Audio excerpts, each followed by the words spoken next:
তুমি কেমন শাশুড়ি, ছেলের বউডারে তাবিজ করছো? তুমি কেমন শাশুড়ি, ছেলের বউটা পুয়াতি, তার বাচ্চাটা তুমি নিজের হাতে ধ্বংস করে দিলা? তুমি কেমন শাশুড়ি, নিজের ছেলেকে বলো ফুত তুই তোর বউডারে তালাক দিলা? তুমি কেমন শাশুড়ি, ছেলের বউডারে দেখতে পারো না?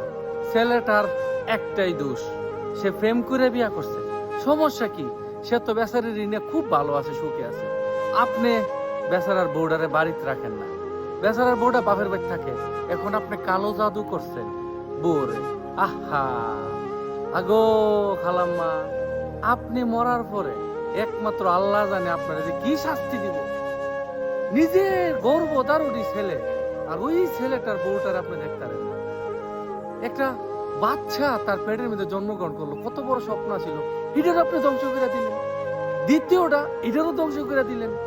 আহা কেমন মা আপনি, কেমন কালপিট মা আপনি। আল্লাহ জানে আপনার মতন মা যাতে পৃথিবীর কারো কপালে না জুটে, আপনার মতন মা যাতে পৃথিবীতে দ্বিতীয়বার আর কোনো মায়ের পেটে জন্ম না নেয়।